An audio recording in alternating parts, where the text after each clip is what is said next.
C'est encore avec de la joie d'être ensemble avec vous aujourd'hui.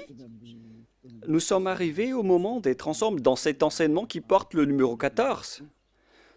Et aujourd'hui, nous allons bien écouter un enseignement, une explication concernant le Père Yahva, ce que les gens pensent de lui, ainsi que les paroles de la vérité concernant Yahushua, ainsi que le détournement des gens par les gens de cette vérité qui a causé un grand danger sur votre chemin et sur la planète Terre, bien évidemment. Et avant de discuter de ce titre qui dit que Jésus n'est pas du tout vrai, il vous rend pécheur et vous irez en enfer, vous serez perdu en enfer. Je vais d'abord vous expliquer, je vais vous donner beaucoup de preuves pour vous dire que vous allez être jeté en enfer si vous n'écoutez pas ce salut qu'on vous donne par amour en ce moment. Et donc, je remarque tout d'abord que notre enseignement sera assez lent pour aujourd'hui. Mais ce qui est important, c'est que vous connaissez la vérité, car c'est important de dire que Jésus n'est pas du tout vrai, et Jésus n'est pas du tout vrai. Il vous rend pécheur, et vous allez être perdu en enfer, selon ce titre, selon cette parole. Et donc, nous allons regarder la vérité sur cette parole pour aujourd'hui. Est-ce que c'est vraiment logique? La réponse, oui, c'est bien logique. Mais tout d'abord, je vais vous faire cette remarque. Plusieurs d'entre vous disent que nous sommes des diffamateurs. Nous n'aimons pas du tout Jésus. Tout d'abord, Élia n'a jamais fait de diffamation. Élia n'a fait que dire la vérité. Et si Élia dit la vérité, est-ce que vous allez le fauter? Si, par exemple, je vois une personne qui est en train de mourir et qui va être jetée en enfer, et j'ai les preuves pour vous le dire dans la vérité, et que c'est la vérité, et moi je vous dis que voilà la preuve que vous irez en enfer, et vous suivez les faux dieux. Est-ce que ça veut dire que Élia n'a pas d'amour? Est-ce que ça veut dire que Élia est un diffamateur? Est-ce que ça veut dire que Élia aime critiquer les gens? Même vous, vous connaissez bien que si quelqu'un est entre le danger de mort, vous allez sûrement hurler pour lui dire de revenir, car il risque la mort.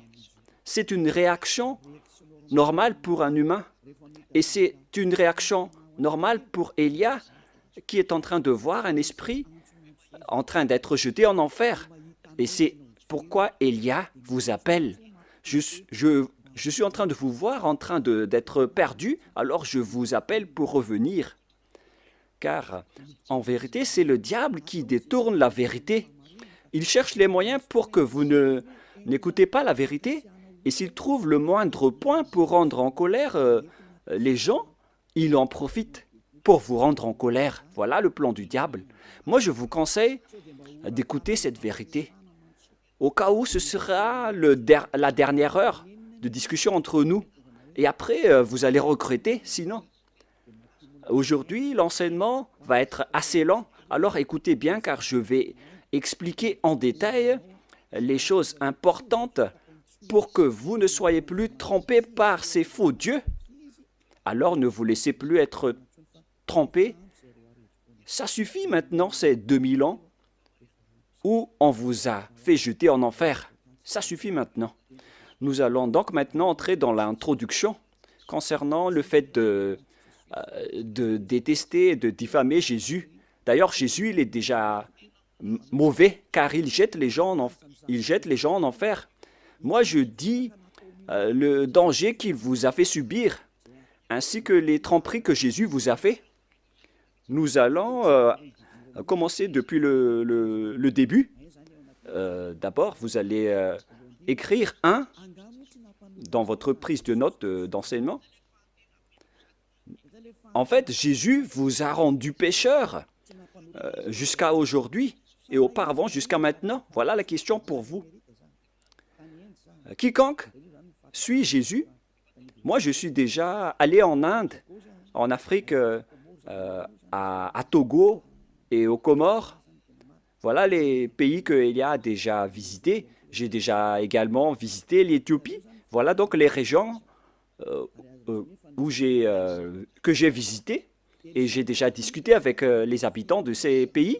Mais chacun de ces pays, dans chacun de ces pays, que ce soit les musulmans ou les faux chrétiens, ils disent toujours qu'ils sont pécheurs, surtout ceux qui disent chrétiens, alors que ce sont des faux chrétiens.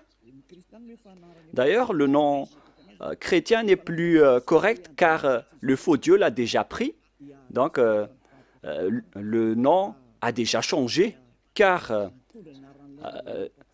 ce terme porte déjà le nom du faux Dieu, donc ce n'est plus correct en parlant du Christ qui est le Messie.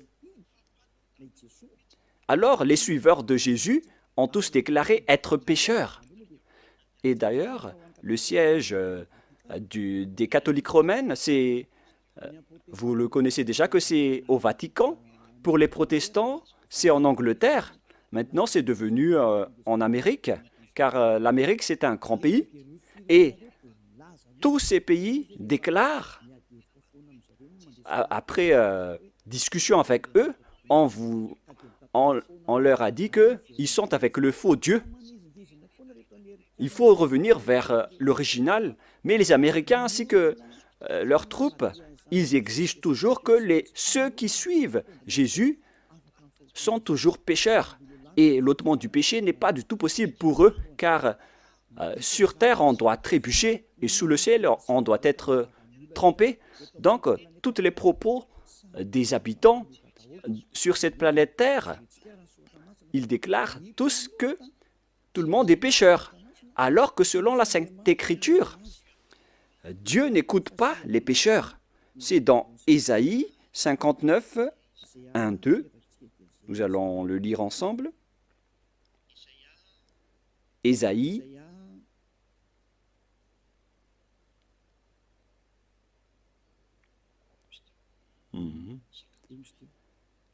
59, Ésaïe 59, 1, 2. Voilà. Ésaïe 59, 1 et 2. Vous pouvez suivre à travers l'écran.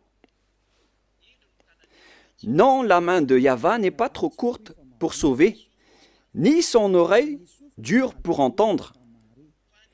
Mais ce sont vos crimes qui mettent une séparation entre vous et votre Dieu. Et ce sont vos péchés qui vous cachent sa face et l'empêchent de vous écouter. Selon donc la Sainte Écriture, il est directement dit que Dieu n'écoute pas les pécheurs. Même les prophètes l'ont déjà dit, que le Dieu d'Abraham n'écoute jamais et ne veut jamais écouter les pécheurs. Le Dieu d'Abraham déclare bien qu'il n'écoute pas les pécheurs. La question qu'on vous pose, pour vous qui m'écoutez, qui vous a écouté pour vous qui croyez être des fidèles ou des croyants alors que vous êtes toujours pécheurs? Qui vous a écouté? Vous voyez maintenant le grand danger pour votre esprit après votre mort. Et moi, je ne suis pas là pour sauver votre chair. Votre chair, il n'y a pas de problème avec lui car après la mort, elle va redevenir poussière. Mais si Élia vous parle, c'est pour sauver votre esprit, pour être en vie éternellement. Et si vous voulez sauver quelque chose, ne sauvez jamais votre chair qui va redevenir poussière, sans solution, car elle est déjà condamnée à mort. Si vous voulez sauver quelque chose, il faut sauver celui qui peut vivre éternellement, c'est-à-dire votre esprit. Alors sauvez votre esprit. Et la parole que je vous donne en ce moment, c'est une parole pour sauver votre esprit. Donc mettez cette parole en introduction et non pas en numéro 1. Mettez en introduction d'abord car je vais vous expliquer en 1, 2, 3, 4 parties après. Il faut noter que c'est une introduction d'abord. Alors ici la parole est bien claire en disant que les malfaiteurs ainsi que les pécheurs, Dieu ne les écoute jamais. Cette parole est confirmée dans le prochain livre, dans 1 Jean. C'est dans 1 Jean, nous allons voir, pour la gloire de mon cher Père Yava et de mon cher Yahushua, c'est dans 1 Jean, chapitre 3, versets 5 et 6. Vous pouvez directement afficher, même si l'écriture est un peu petite. Or, vous le savez, il a paru pour ôter les péchés, et il n'y a point en lui de péché. Quiconque demeure en lui ne pêche point. Quiconque pêche ne l'a pas vu et ne l'a pas connu. Ici, donc, la parole de Dieu précise bien que quiconque pêche n'a jamais vu ce Dieu et ne l'a jamais connu. Vous ne l'avez jamais vu et vous ne l'avez jamais connu. Vous voyez bien que c'est un grand danger. Alors que Jésus ou Jesus, il vous a toujours enseigné que tous ceux qui sont avec lui sont pécheurs et ne sont jamais ôtés de vos péchés. Et d'ailleurs, il vous a encouragé en disant que Dieu vous comprenne en tant que Dieu. À quel moment Dieu comprend les pécheurs? Ici, il dit bien que quiconque pêche ne l'a pas vu et ne l'a pas connu. C'est-à-dire que c'est un grand danger. Un grand danger. Vous devez hurler en disant que votre chemin est en danger. Voilà, Élia, il a vu le danger, il vous appelle pour revenir rapidement car vous faites fausse route. Vous allez être tué par les diables en enfer. Et dans le verset 8, il y a encore pire. Voilà ce qui est plus grave. Écoutez bien. Verset 8, 1 Jean 3, 8. Celui qui pêche est du diable, car le diable pêche dès le commencement. Vous voyez ainsi, les pécheurs, selon la Sainte Écriture juive, ils viennent du diable. Qui est alors le Dieu que vous avez adoré et qui vous a rendu pécheur? Voilà le danger pour vous. Vous devez être conscient.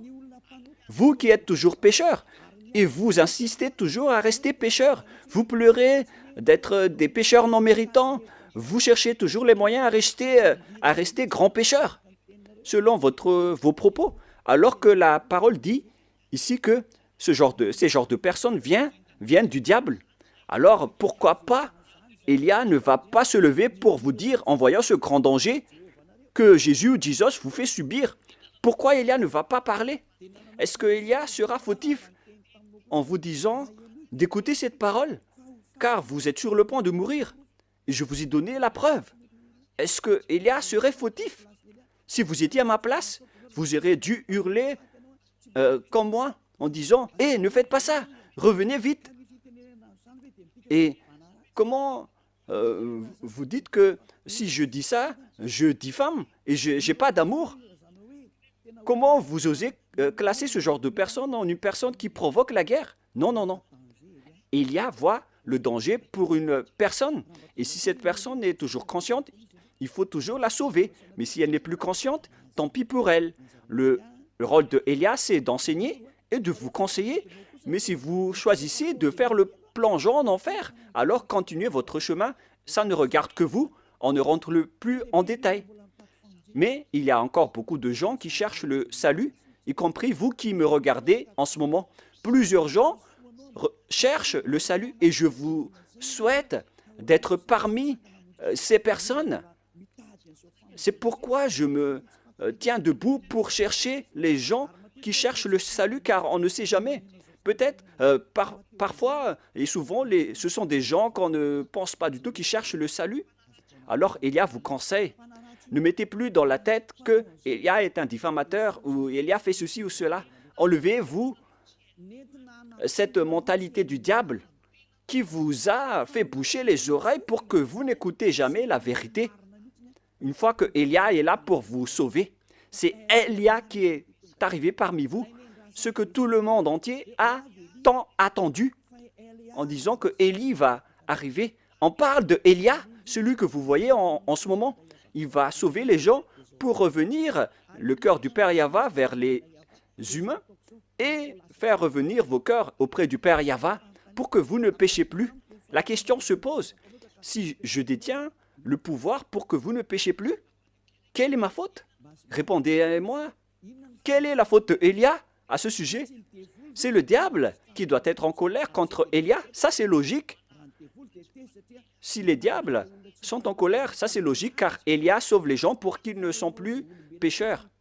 Mais si c'est un humain comme vous qui est en colère, alors sachez que vous avez pris la place du diable, alors ne faites pas ça. Ça ne vous apporte pas du bien. Pourquoi vous allez haïr la personne qui cherche à vous sauver? Il faut garder le silence si vous ne voulez pas et laisser les autres être sauvés. Si vous ne voulez pas être sauvé, tant pis pour vous, mais moi je vous le déconseille de le faire, hein, car c'est mal.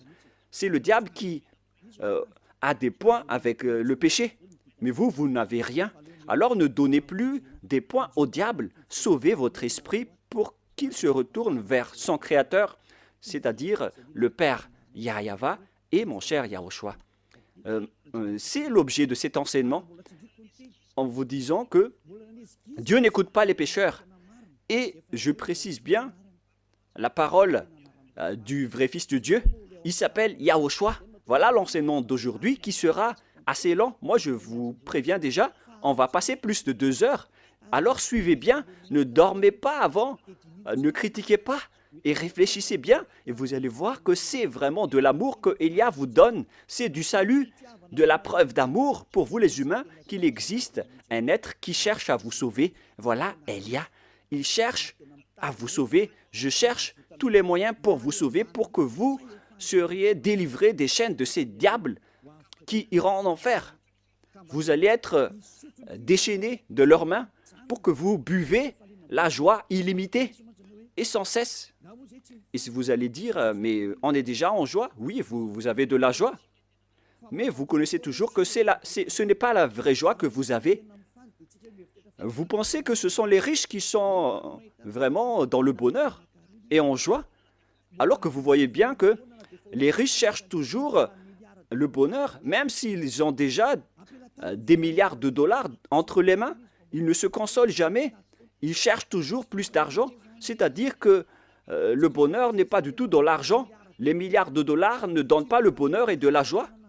Même si vous avez tout, vous n'avez pas la joie, car pourquoi vous cherchez toujours à augmenter vos richesses?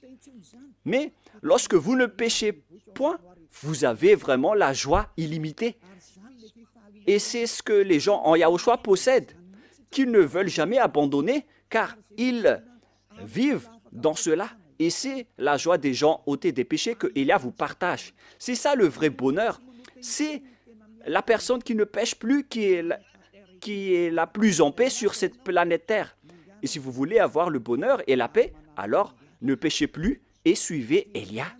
Car Élia a été envoyé par Yahushua. Il est l'ambassadeur de Yahushua. Nous allons donc voir la parole du vrai Créateur, le Fils du vrai Créateur, Yahweh.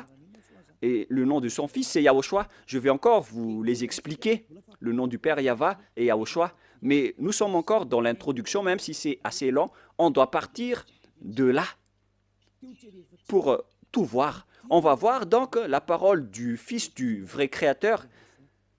Et le nom de son Fils, c'est Yahushua. C'est dans Jean chapitre 5, à partir du verset 14, si je ne me trompe pas. Jean 5, 14.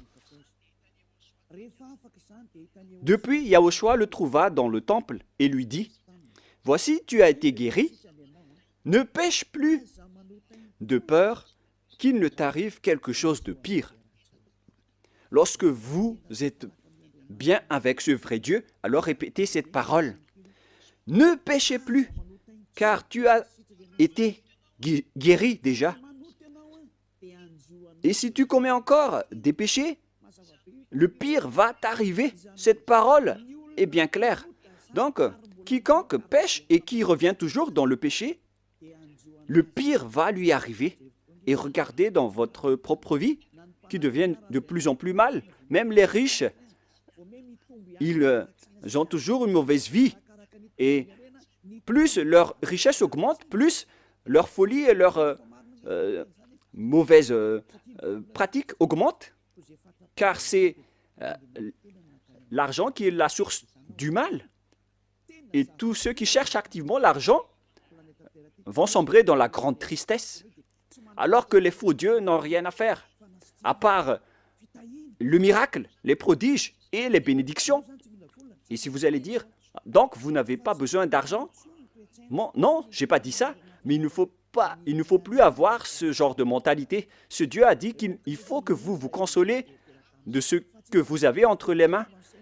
Ne creusez pas toujours avec votre tête, car au final, vous allez faire autre chose, jusqu'à faire des trafics humains, des trafics d'argent, des trafics d'organes, des kidnappings, des escroqueries, car vous cherchez toujours de l'argent et ça, vous allez terminer ainsi. L'argent, c'est la source de tout le mal. Il faut se consoler de ce que vous avez. Voilà la meilleure situation. Cette parole dit qu'il ne faut plus jamais pécher. Tu as été guéri, ne pêche plus, de peur qu'il ne t'arrive quelque chose de pire. Mais regardez votre propre chemin. Vous qui dites que vous avez été guéri par Jésus, vous avez eu ces bénédictions. Où est-ce que vous êtes allé? Est-ce que vous êtes déjà ôté des péchés? Alors que le Fils de Dieu, le vrai Fils de Dieu, a dit qu'il ne faut plus jamais pécher. Mais Jésus ou Jesus n'a jamais réussi à faire cela. Il faut juger juste. Est-ce qu'il a réussi à faire cela ou pas? Et vous allez tous dire, y compris vos religieux pasteurs et prêtres, ils ont toujours déclaré dans l'émission de la télévision de Yahushua qu'aucune personne ne peut être ôtée de ses péchés.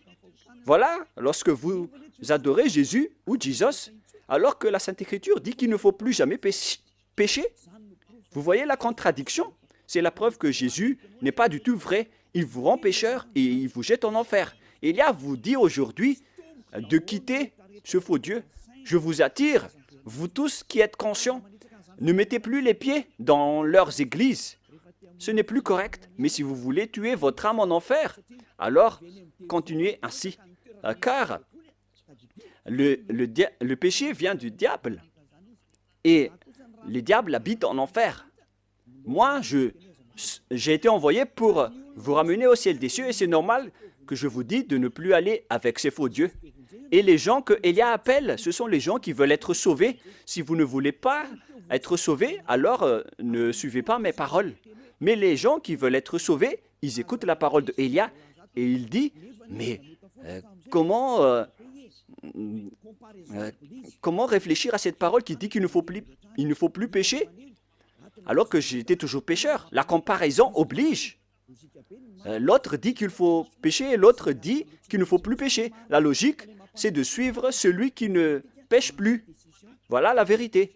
Automatiquement, la décision, c'est de vous rapprocher de celui qui ne pêche plus. Et celui qui a porté cette parole, c'était seulement Élia sur votre planète Terre. Et on m'a persécuté pendant 40 ans, pendant que j'ai fait les œuvres de Yahushua à ce sujet.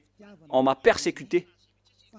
C'est pour vous dire que Élia est venu par amour, mais ce sont les diables qui le détestent et qui vous rendent en colère. Alors ne vous laissez plus être provoqué. Écoutez la vraie parole maintenant. Écoutez la parole de Élia.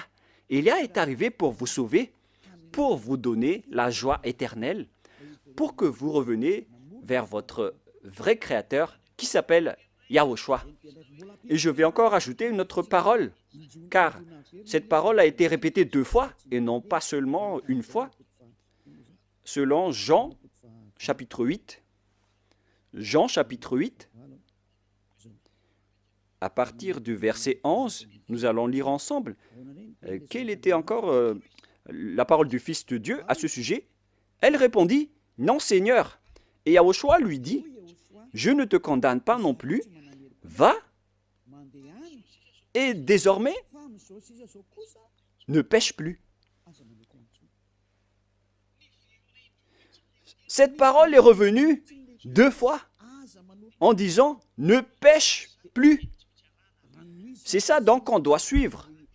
Et Élia possède cette qualité ainsi que tous ceux qui suivent Élia. Il ne pêche plus. C'est vraiment une chose qu'on désire. Hein.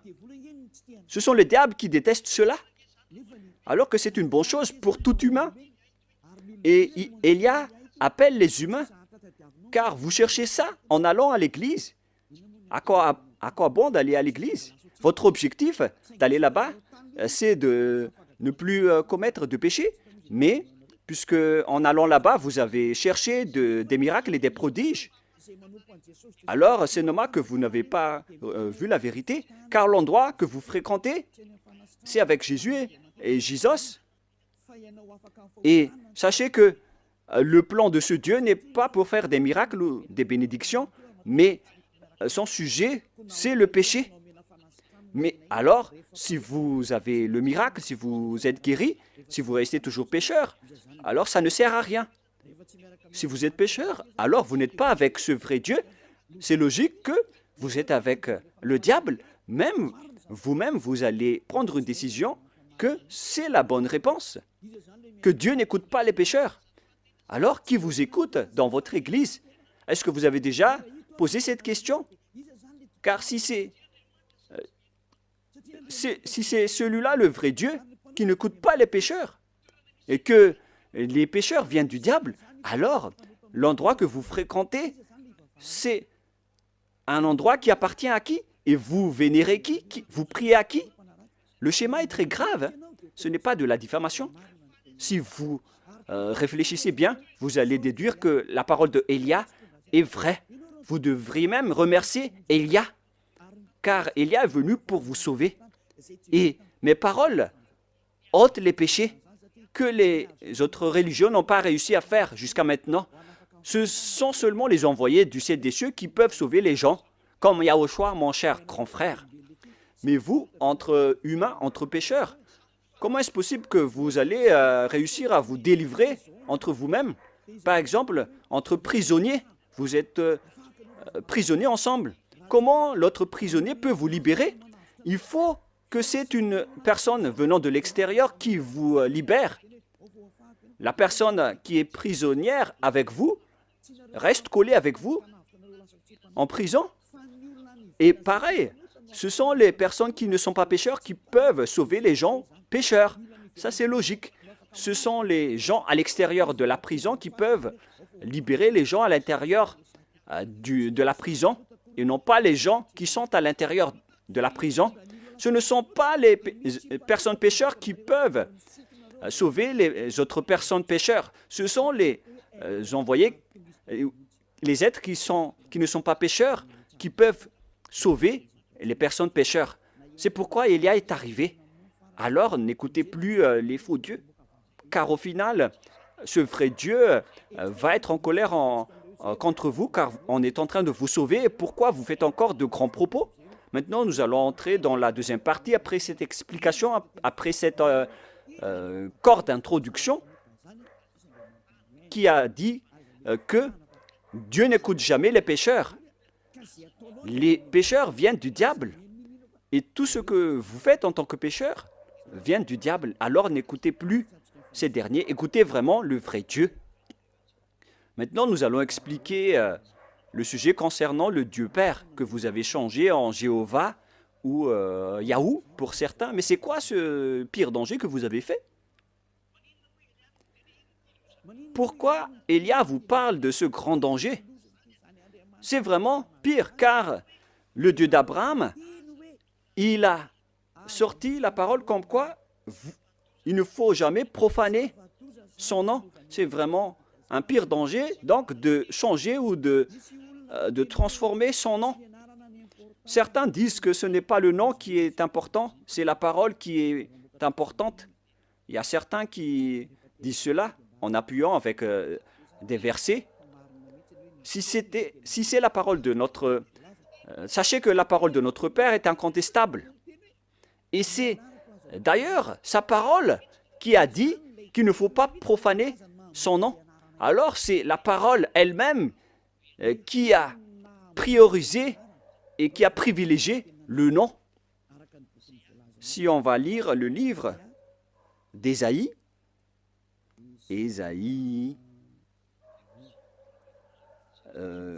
c'est dans le chapitre 48, 11, si je ne me trompe pas. Ah, où elle est passée? Voilà. Ésaïe 48, 11. Voilà la parole. Ésaïe 48, 11. Pour répondre aux gens qui ont dit que Le nom n'est pas important, c'est la parole qui est importante. Nous allons entrer dans tous ces sujets avec le sujet des 10 commandements, le sujet de Yahushua. Les gens aussi parlent de Elia. C'est pourquoi on va parler de tous ces sujets. C'est pourquoi notre enseignement va être long. On va passer plus de 2 heures, même en 3 heures.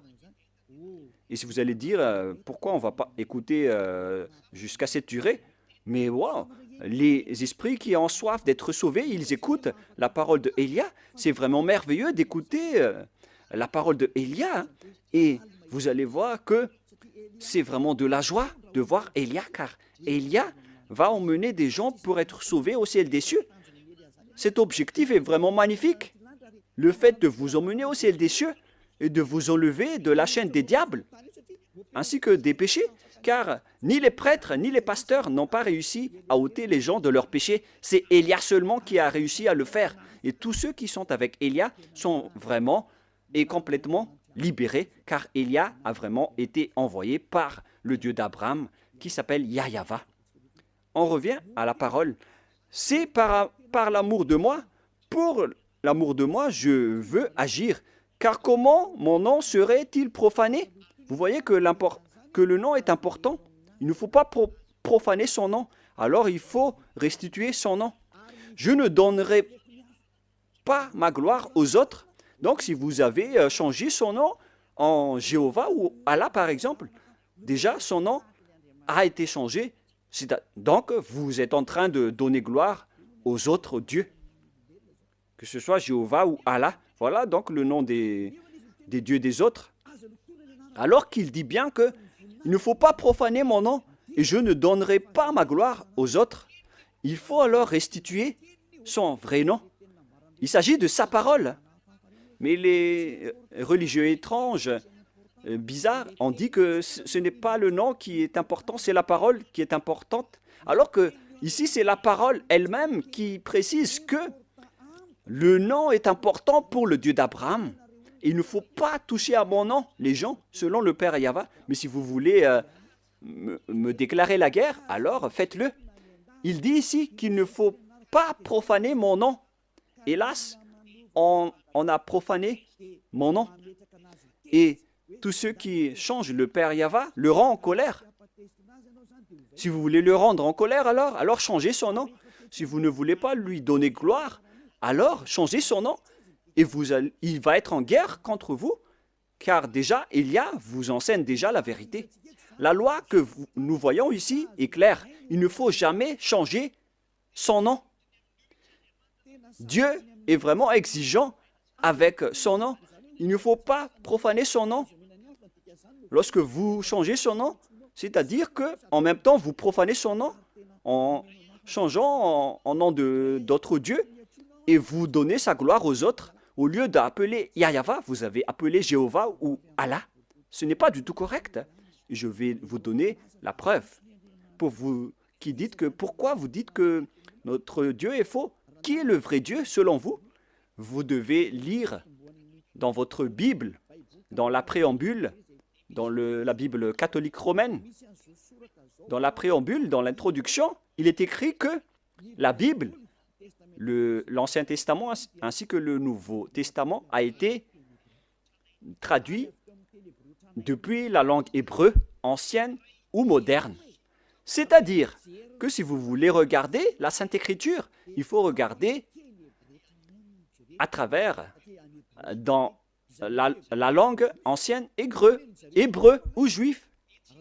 Donc, puisque la langue hébreu appartient aux juifs, alors il ne faut pas que ce sont les Français qui maîtrisent le malgache plus que les malgaches en disant que les meilleurs en malgache, ce sont les Français, ou les meilleurs en français, ce sont les Anglais. Ce n'est pas logique.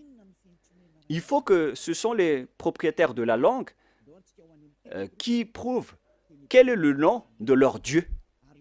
C'est pourquoi on doit regarder le Sefer Torah. Et le Dieu d'Abraham, c'est le Dieu d'Abraham. est donc le Dieu d'Hébreu, car Abraham est un Hébreu. Nous allons d'ailleurs rechercher ce verset. Voilà. C'est dans Genèse 14, 13. Vous pouvez directement afficher. Genèse 14, 13. Un fuyard vint l'annoncer. Genèse 14, 13. Un fuyard vient l'annoncer à Abraham, l'Hébreu, celui qui habitait parmi la chaîne de Mamré, l'Amorin, frère d'Escol et frère d'Aner. On voit bien ici que Abraham est hébreu. Donc, si vous voulez voir le nom du Dieu d'Abraham, il faut donc revenir vers la langue hébreu ou la langue juive. C'est vraiment logique, après cette parole, de sortir et de lire le livre hébreu, le livre juif qu'on appelle le Sefer Torah. Le Sefer Torah, ce sont les livres écrits par les sophères, c'est-à-dire les écrivains. Les Sefer, ce sont les écrivains de la Torah. C'est pourquoi on appelle le livre Sefer Torah. Le Sefer Torah parle donc, dans la langue juive, le nom de ce Dieu. Et Élia possède le Sefer Torah. Et le Sefer Torah de ces Juifs a été fait par succession d'héritage. Et au final, ils ont été écrits par les scribes à l'époque de Néhémia, d'Esther. Et au final, on a vu aussi l'époque des Maccabées. Ce sont tous des écrivains qui se sont succédés. Et on appelle ces écrivains les Massorètes ou bien les Massoras. Ce sont donc les porte-paroles, des porte-paroles qui ont écrit les livres après les anciens livres qui ont été détruits. Donc, parmi les Juifs, il y a des intellectuels qu'on appelle les Massoras ou les Massorètes. Dans le Sefer Torah, dont ils ont écrit le Sefer Torah, et le plus ancien se trouve vers moins 200 avant l'an 0, alors que la parole qui a été écrite en moins 200 existait déjà vers moins 1000 ou moins 2000, c'est-à-dire à l'époque d'Abraham. Je vais vous montrer toutes les paroles à ce sujet en langue hébreu. Donc, si on veut regarder le nom, alors on ne doit pas le regarder en Angleterre ou en Amérique. D'ailleurs, les chercheurs mondiaux, les chercheurs dans ce monde ont déjà trouvé l'appellation de ce Dieu jusqu'à aujourd'hui. Et tout le monde connaît que l'appellation du nom de ce Dieu vient de Yod, He, Vav, He. Ou bien, selon les gens, YH, WH, et je rectifie directement, le bon terme c'est YH, VH et non pas YH, WH. Nous allons d'abord, je vais d'abord vous enseigner, après nous allons enseigner le livre hébreu. Nous allons donc, je vais d'abord vous enseigner d'abord. Tout le monde connaît ces lettres avec Yod, He, Vav, He. On parle du tétragramme selon les intellectuels, les docteurs et les professeurs. Mais ce qui est étonnant, c'est qu'il ne sait rien le lire. Où sont passés les doctorats et les professorats des théologiens? Sachez que les pécheurs n'ont pas été autorisés de connaître la vérité, car les pécheurs n'ont jamais vu et n'ont jamais connu ce vrai Dieu. C'est logique, donc ils ne connaissent rien. Ils doivent attendre Élia pour enseigner. C'est pourquoi on entre dans l'enseignement. Comment on lit ceci? Voilà le Yod. Les Juifs lisent de droite à gauche. Voilà donc le Yod. Voilà le He, selon eux. He ou H. Et celui-là, c'est un V, selon eux. V. Vav, selon eux. Vav. C'est-à-dire V-A-V.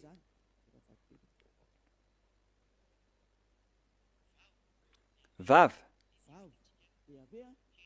Et voilà le He qu'on a déjà vu, ou H. c'est ce qui donne le mot. Et si on va lire de droite à gauche, et moi je vais répéter maintenant, Yod, He, Vav, He. Comment on lit ceci? Et certains disent, comment on lit ceci? Voilà la question. Et les gens disent qu'on ne peut pas le lire, personne ne peut le lire. Non, non, non, il y a vraiment une appellation correcte à ce sujet. Il a dit que quiconque appelle le nom de Yahva sera sauvé. C'est dans le livre de Joël, si je ne me trompe pas. Celui qui appelle le nom de Yahva sera sauvé. Alors il faut appeler ce nom. C'est ce que ça veut dire. Nous allons voir cette parole. Car moi, je vous donne toujours les preuves. Nous allons devoir rechercher un peu.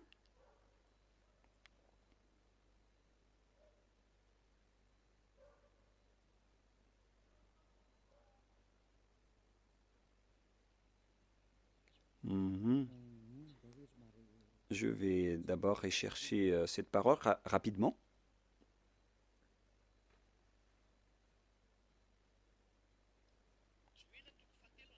Joël chapitre 2, verset 32. Vous pouvez déjà afficher. Joël 2, 32. Alors quiconque invoquera le nom de Yahva sera sauvé. Donc, il faut appeler ce nom. Cette parole est claire. Quiconque invoque son nom sera sauvé. Et pour certains ceux qui disent que personne ne peut appeler son nom, c'est faux. Vous voyez la contradiction avec la parole? Ils ont caché la vérité et ils ont caché le nom pour que les gens appellent toujours Jéhovah ou Allah, pour qu'ils n'appellent jamais le vrai Dieu. Voilà le plan du diable pour détruire les gens. Vous méritez d'être sauvés et accepter d'être sauvés. Vous voyez maintenant qu'ils contredisent toute la vérité. Alors que pourquoi vous appelez Allah ou Jéhovah? C'est-à-dire qu'on peut invoquer le nom de Dieu. Et voilà la vérité. On peut invoquer le nom de Dieu, mais puisque vous avez changé le nom original, donc c'est normal que vous êtes resté dans le péché. C'est normal aussi que Élia est revenu pour faire revenir le nom original. Et c'est le vrai nom que Élia a restitué. Élia est arrivé pour vous sauver. Revenez vers la vérité. Nous voyons donc qu'on doit l'invoquer. Et, excusez-moi,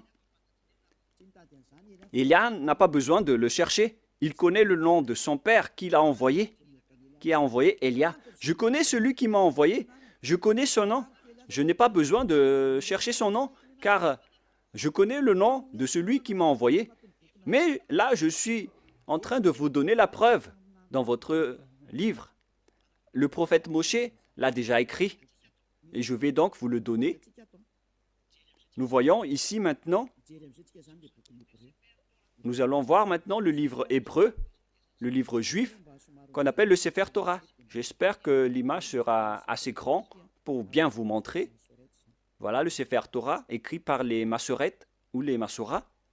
Voilà. Au coin, on voit le terme hébreu massorétique texte. C'est-à-dire que ce sont ces Massorètes qui ont sorti l'enseignement et le livre. Ce sont des intellectuels, ce sont des coordonnateurs, y compris Ezra, Néhémie, vers l'ancienne époque, vers moins 400. Et après, ils ont été succédés par les autres. On parle de date approximative. Ce n'est pas précisé. Et après, il y avait aussi les écrivains qu'on appelait les Maccabées. Mais la parole que je vais vous donner, ce sont la parole des Massorètes que nous allons lire dans Exode ou Shemot en hébreu. Shemot chapitre 15, verset 2. Voilà, nous avons la version française. Et l'hébreu va sortir après. Shemot chapitre 15, verset 2 et 3. Pour vous qui possédez le livre hébreu ou la livre hébreu, vous pouvez lire celle-ci. Exode 15, 2 et 3. Voilà la langue hébreu qu'on voit ici. Nous allons un peu traîner dans cette partie, mais ce n'est pas grave car c'est le bon départ. Et voilà le rôle de Elia, il va restituer le nom avec cette base. Voilà donc l'écriture en griffe, en violet. Voilà. Avziv, Vzimrat, Ya.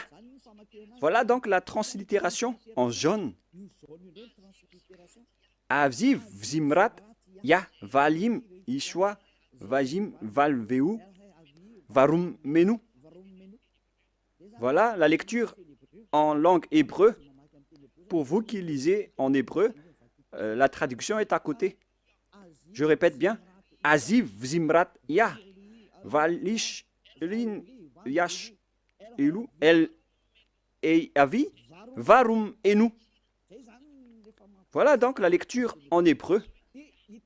Et nous voyons l'expression Ya. Voilà le nom du Dieu hébreu. Ya. Le voilà. Et nous allons voir la lecture selon eux. On l'appelle, on le prononce Ya. Y-A-H. Voilà, si vous voulez bien regarder. On le prononce Y-A-H. On va l'agrandir un peu. Je vais cliquer et ça donne Ya. Yod, He. On le prononce Ya. C'est pourquoi, lorsque nous sommes revenus vers l'original, vous voyez bien que Yod et He se prononcent Ya. Et nous allons revenir vers l'original pour dire Avzi, Vzimrat, Ya. Voilà. Et si on le lit, il y a la version anglaise qui dit que c'est Ya qui est ma force et le sujet de mes louanges. C'est lui qui m'a sauvé. C'est lui donc qui m'a sauvé.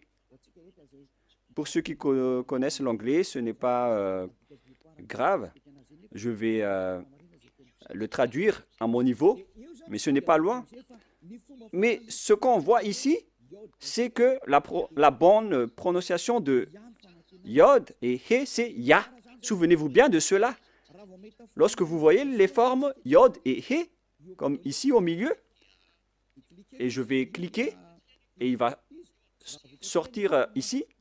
Lorsque nous voyons la forme Yod et He, que je vais d'ailleurs capturer en photo pour qu'on les enseigne en particulier, puisqu'on va continuer à traîner un peu dans cette partie. Donc, voilà, je peux bien vous expliquer. Voilà. Et lorsque si nous allons prendre cette image, voilà le Yod et voilà le He. Le voilà. Voilà le Yod ou Y. On va écrire en rouge Y. Et voilà le He. Ou bien le H. C'est le H. Lorsqu'on a rassemblé la prononciation de Yod et He, ça donne I, A, H ou Ya.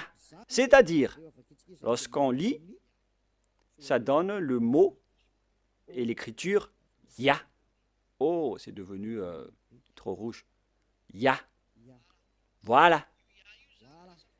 Et c'est Ya qui est devenu la bonne prononciation au final. Donc, souvenez-vous bien que lorsque vous voyez les formes Yod et He, alors la prononciation c'est Ya. Il ne faut plus chercher loin. On le lit directement Ya. Et comment on lit maintenant le Yod, He, Vav, He?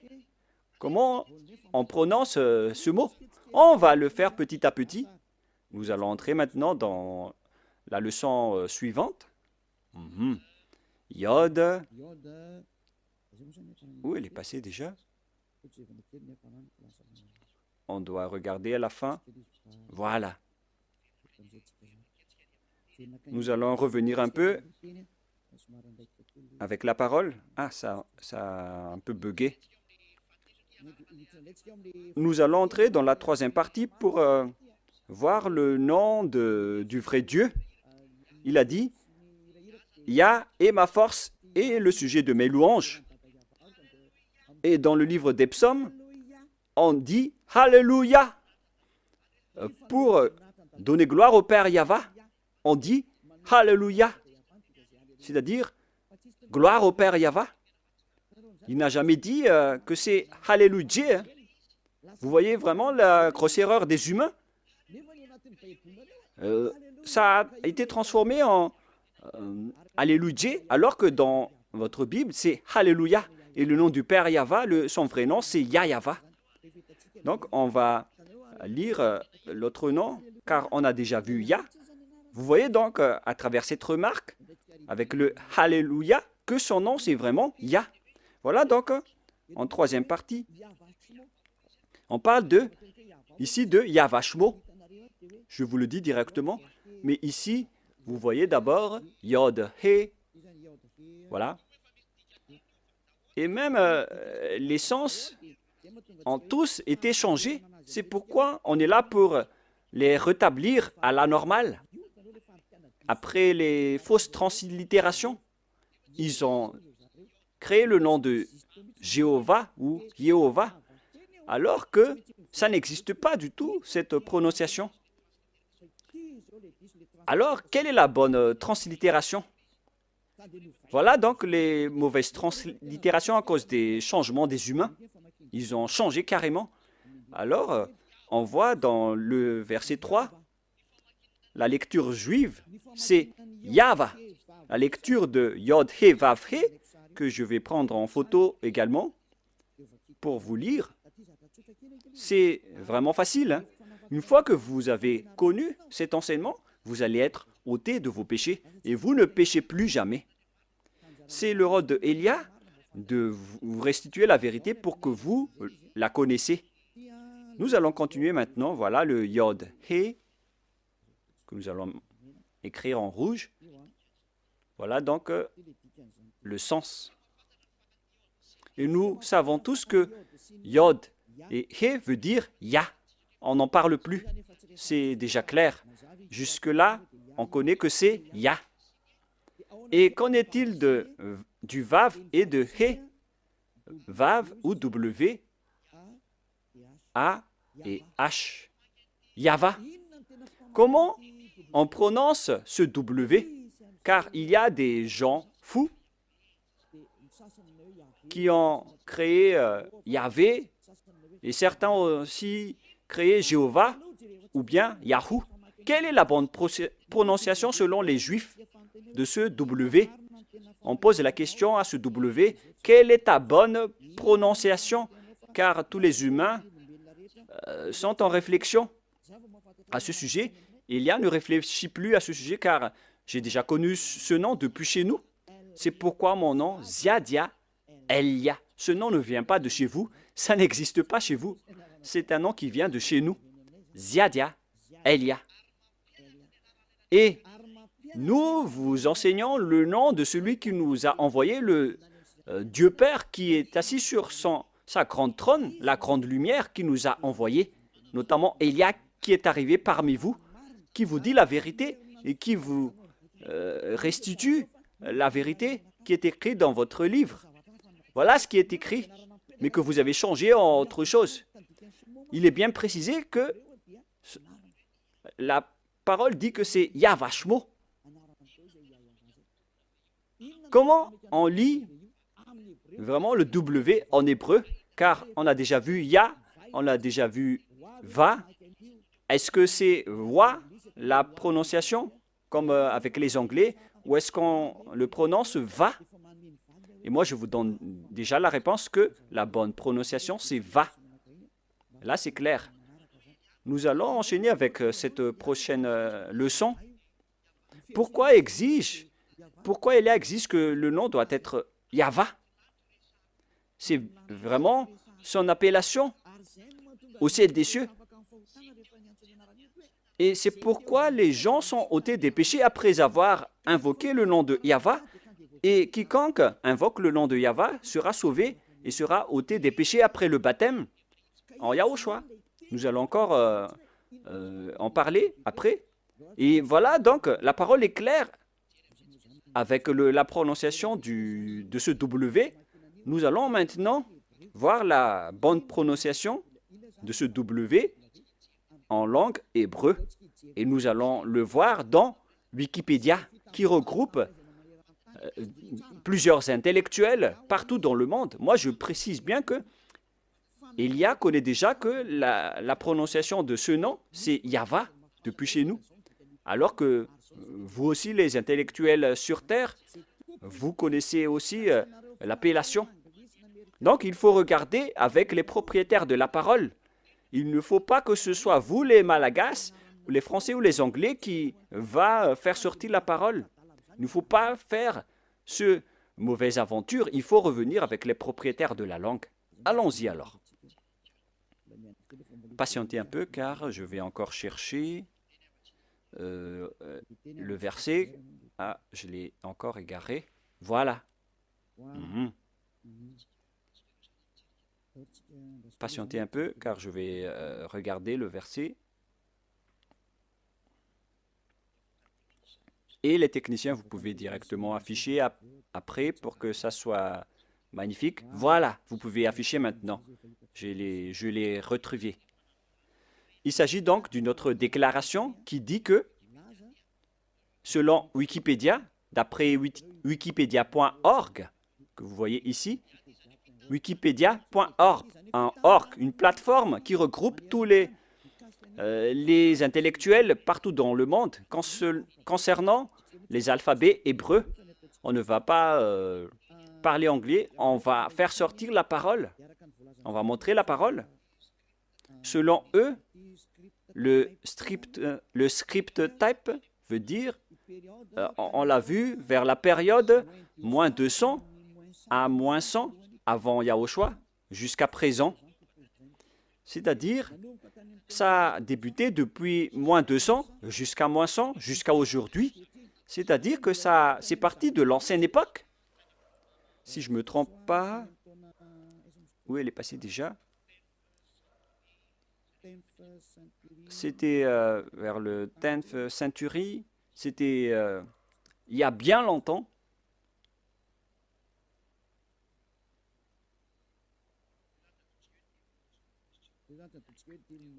On va partir de ce second, c'est-à-dire vers moins 200, moins 180, moins 170, moins 150, jusqu'à moins 100, moins 80, moins 70, jusqu'à aujourd'hui, jusqu'à maintenant.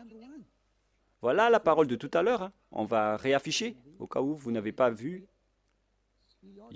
Période 50 first century avant Yahushua, jusqu'à maintenant, jusqu'à aujourd'hui. Quelle est alors la lecture hébreu de la lettre W? Car c'est W qui est écrit là, alors que ce n'est pas un W, c'est V. Est-ce que c'est clair pour ceux qui écoutent? Nous allons lire la translittération ici en bas pour ne pas perdre notre temps. Alphabet, prononciation. Et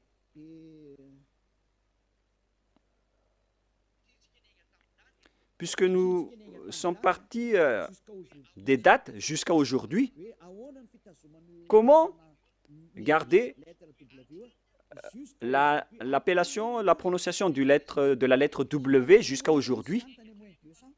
Si ça existait déjà depuis moins 200 et depuis l'ancienne époque, comme je vous ai déjà dit, avec l'époque de Néhémie, de Ezra, vers moins 300, moins 400. Et pourquoi, vous qui êtes récent et récemment arrivé, pourquoi vous dites qu'on va le changer ainsi? Mais si vous n'êtes pas ôté des péchés, sachez que vous irez en enfer. Moi, je vous montre la vérité en ce moment. Alors, nous allons voir comment on lit ce W. Voilà. Ici, on voit le Vav, la lettre V. Le trait que je vous ai enseigné, du côté gauche, on le prononce V.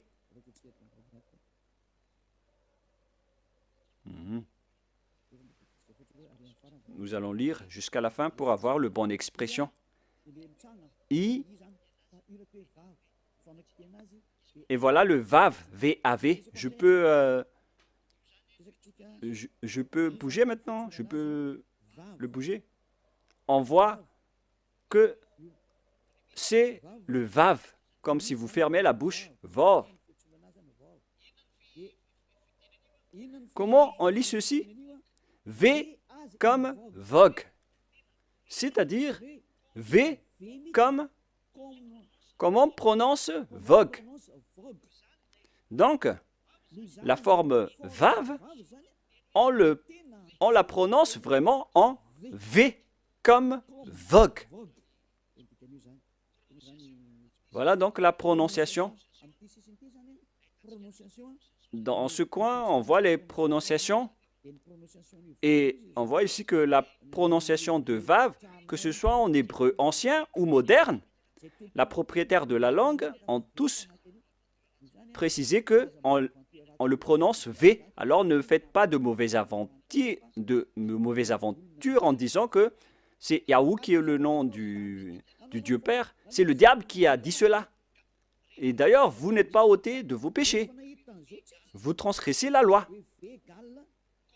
Et si on a vu que V comme vogue se lit V, alors le Vav veut dire V. Et si certains vont dire que ça peut changer en autre chose,